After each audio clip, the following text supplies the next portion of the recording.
사사기 21장 25절을 보시면 그 말씀 한 구절이 이 사사 시대를 가장 잘 표현하고 있습니다.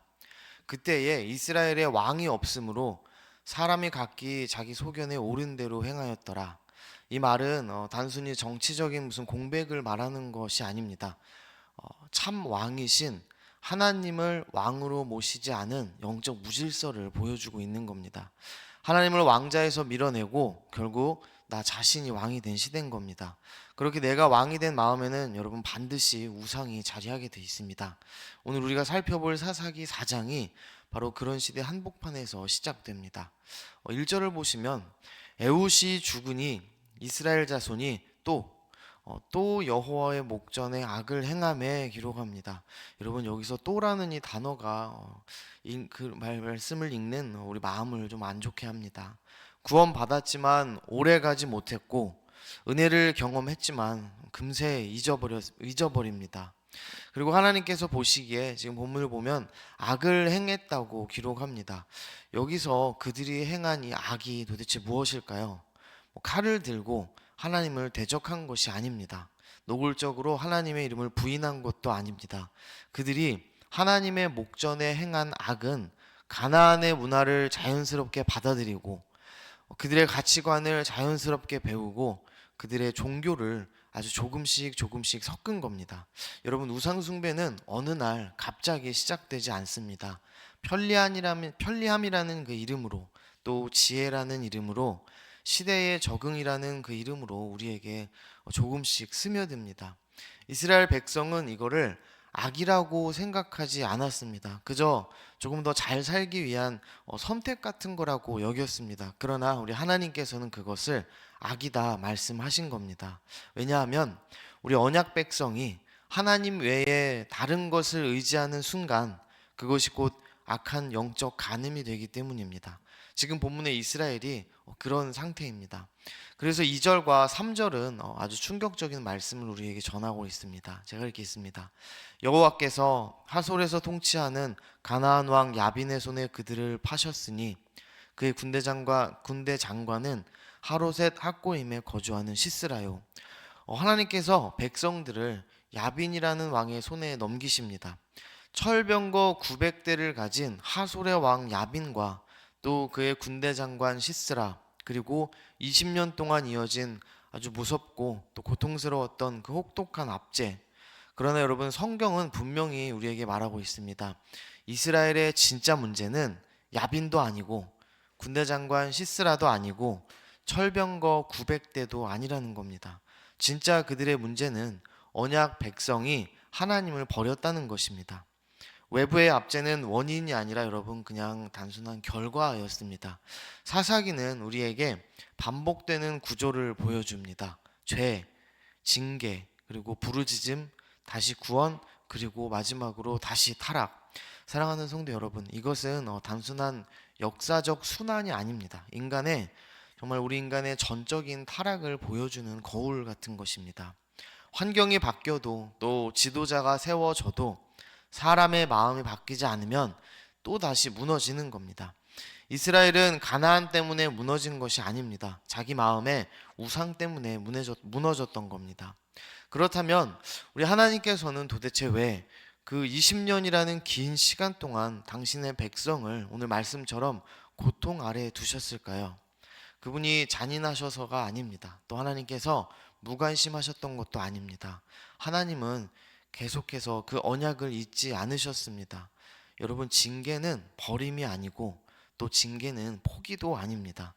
오늘 히브리서의 사사기와 연결되어 있는 히브리서 말씀을 보시면 징계는 자녀됨의 증거라고 말하고 있습니다. 여러분 사랑하지 않으면 그냥 내버려 두는 거지만 그러나 자녀이기 때문에 너무너무 사랑하기 때문에 우리 주님께서는 꾸짖으시고 또 고난을 사용하셔서라도 제자리로 돌아오게 하신 겁니다. 20년은 하나님의 분노의 시간이 아니라 하나님의 오래 참으심의 시간이었습니다. 하나님께서는 20년 동안 정말 고집스러운 백성들을 다루시면서 결국 오늘 말씀처럼 다시 부르짖게 하신 겁니다. 그리고 그 부르짖음 속에서 우리 하나님의 구원의 이야기가 다시 시작되는 겁니다. 우리 4절을 한번 보시겠습니다. 그때에 랍비돗의 아내 여선지자 드보라가 이스라엘의 사사가 되었는데, 여러분 드디어 이스라엘을 구원할 사사가 등장합니다. 오늘 본문을 보시면 랍비돗의 아내 여선지자 드보라라고 말하고 있습니다. 도대체 이 드보라가 누굴까요? 성경은 그녀를 소개하면서 왕족이라 말하지도 않고 또 전쟁 영웅이라 말하지도 않습니다. 그냥 오늘 본문에서는 랍비돗의 아내 그리고 여선지자라고 기록합니다. 여러분, 이 랍비돗이라는 이름은 사사기 4장 오늘 4절 딱 한 번 등장합니다. 그 이상 이 랍비돗이라는 사람에 대한 설명이 없습니다. 여러분, 이게 이 본문이 우리에게 지금 무엇을 의미하는 걸까요? 드보라는 특별한 가문의 배경을 가진 사람이 아니라는 겁니다. 군사적 기반도 없고 정치적 권력도 없는 사람입니다. 그런 그녀가 지금 상대해야 할 대상은 누군가요?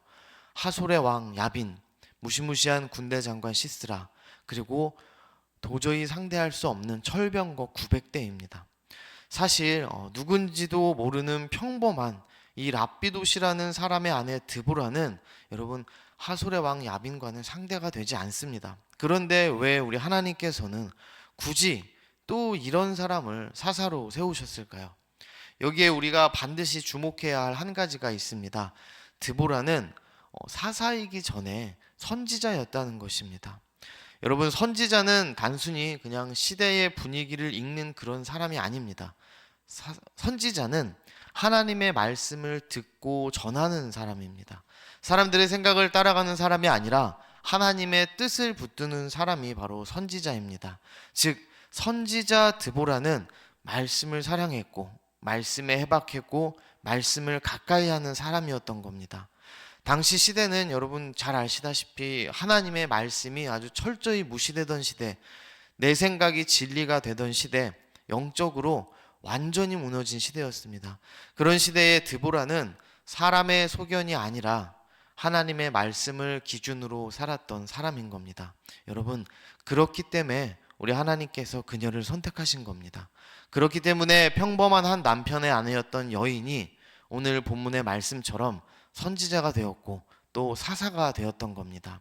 사랑하는 성도 여러분, 사람과 또 우리 교회 공동체를 살리는 힘은 배경이 아닙니다.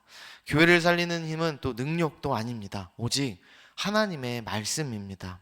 드보라의 힘은 이 하나님의 말씀이었습니다. 그 증거가 오늘 보면 6절에 아주 선명하고 분명하게 드러납니다. 6절을 보시면 중간쯤에 이스라엘의 하나님 여호와께서 이같이 명령하지 아니하셨느냐, 드보라가 이렇게 기록합니다. 전쟁을 모르는 그녀가 하나님께서 명령하시니까 전쟁을 하려 하는 겁니다. 이스라엘의 수많은 남자들도 두려워서 그냥 숨어 있을 때 이 드보라는 하나님의 말씀을 붙들고 나아간 겁니다. 여러분, 상식적으로 보면 계산이 나오지 않는 전쟁입니다. 그러나 드보라는 계산하지 않았고 또 그렇다고 고민에 머물러 있지도 않았습니다. 하나님이 말씀하셨으니까 그 말씀대로 움직여 보는 겁니다. 드보라는 용감한 전사라기보다는 말씀에 순종하는 그런 사람이었던 겁니다. 사실 현실만 보면은 오늘 본문의 이 드보라는 여러분 사사로서 적합한 지도자가 절대 아닙니다. 그러나 하나님은 전쟁을 잘하는 용사가 아니라 말씀을 믿는 사람을 사용하신 겁니다. 왜 그러셨을까요?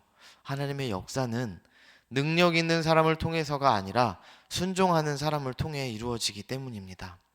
드보라는 현실을 부정하지는 않았습니다. 그녀는 자신이 직접 싸울 수 없다는 것을 그 누구보다 잘 알고 있었습니다. 그래서 드보라는 포기하지 않고 여러분 자신이 할 수 있는 순종을 시작합니다. 바로 함께 싸울 사람을 찾는 겁니다. 그가 바로 오늘 본문에 등장하는 바락이라는 사람입니다. 그렇게 드보라가 말씀에 순종해서 자신이 할 수 있는 최선을 다하니까 그녀가 할 수 없는 그 나머지는 우리 하나님께서 준비하시는 겁니다. 그런데 함께 싸우자고 부름을 받았을 때 이 바락의 반응이 선뜻 나서는 그런 영웅의 모습과는 좀 거리가 있어 보입니다. 우리 8절을 보시겠습니다. 바락이 그에게 이르되 만일 당신이 나와 함께 가면 내가 가려니와 만일 당신이 나와 함께 가지 아니하면 나도 가지 아니하겠노라 하니. 여러분, 이 말씀만 놓고 보면 좀 어딘가 주저하는 듯하고 좀 의존적인 듯하고 솔직히 말해서 믿음의 용사라고 부르기에는 이 바락이 좀 부족해 보입니다. 그래서 우리는 이 바락이라는 사람을 좀 소극적이다, 용기가 없다, 용사답지 못하다 이렇게 판단할 수도 있습니다. 여러분, 그런데 놀랍게도 오늘 성경은 이 바락을 좀 다르게 평가합니다. 히브리서 11장에 보시면은 그 11장에서는 우리 믿음의 영웅들을 쭉 나열하는데 굳이 그 속에 이 소극적으로 보이는 바락의 이름이 기록되어집니다. 여러분은 도대체 히브리서는 왜 이 바락을 믿음의 영웅들 속에 끼워 넣었을까요? 바락이 완벽했기 때문은 아닙니다. 담대해서도 아니고 두려움이 없어서도 아니었습니다. 여러분, 솔직히 말해서 바락은 분명히 두려워했을 겁니다. 철병거 900대를 거느린 가나안 군대를 본다면 인간적으로 두려워하는 게 지극히 당연합니다. 그러나 믿음은 두려움이 없는 상태가 아니라, 믿음은 두려움 속에서도 말씀에 순종해서 걸음을 내딛는 겁니다. 바락은 자신을 신뢰하지 못했습니다. 나는 할 수 있다가 아니었습니다. 그는 오히려 주님, 나는 못합니다. 그러나 하나님이 함께 하시면 가보겠습니다 라는 게 바락의 고백이었습니다. 여러분, 겉으로 보기에 드보라를 의지하는 것 같아 보입니다. 그러나 실제로는 이 선지자 드보라와 함께 하시는 하나님을 의지했다고 우리는 봐야 합니다. 말씀이 있는 곳에 하나님이 계시고 하나님의 임재가 있는 곳에 승리가 있다는 것을 그는 알았던 겁니다. 말씀에 순종하는 것이 주님 두렵습니다. 싫습니다. 나는 너무나 연약하니까요. 그러나 주님이 함께 하시면 하나님의 영광을 위해서라면 내가 해볼 수 있겠습니다 라는, 이것이 바로 오늘 본문의 바락의 신앙 고백이었습니다. 사랑하는 성도 여러분, 하나님이 찾으시는 믿음은 완벽한 용기가 아닙니다. 두려움이 전혀 없는 담대함도 아닙니다.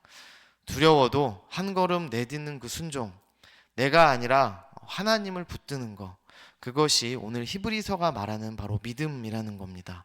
바락은 영웅이어서 기록된 것이 아니라 여러분, 연약함 속에서도 하나님을 신뢰했기 때문에 히브리서의 믿음의 영웅들 속에 함께 기록되었던 사람입니다. 여러분, 그래서 어쩌면 이 바락의 이야기가 오늘 우리의 그런 이야기이기도 한 겁니다. 결국 여러분, 이 전쟁이 어떻게 끝났나요? 사사기 5장을 한 장 넘기셔서 보시면 아주 잘 기록되어 있습니다. 하나님께서 비를 내리시고 강을 범람시키셔서 그 많은 철병거를 다 무너뜨리십니다. 그렇게 결론적으로 이스라엘이 승리하게 됩니다. 그런데 여러분, 우리가 이 싸움을 봤을 때 볼 것은 이스라엘이 잘 싸워서 이긴 게 아니라는 겁니다. 하나님께서 이기게 해주신 겁니다. 사랑하는 성도 여러분, 이 전쟁의 결말은 단순히 군사적 승리로 보면 안 됩니다. 사사기 5장 마지막 절에서 드보라가 이렇게 고백하고 있습니다. 5장 마지막 절인데, 여호와여, 주의 원수들은 다 이와 같이 망하게 하시고, 이렇게 기록합니다. 이스라엘이 이긴 게 아니라 하나님이 싸우셨다는 고백입니다.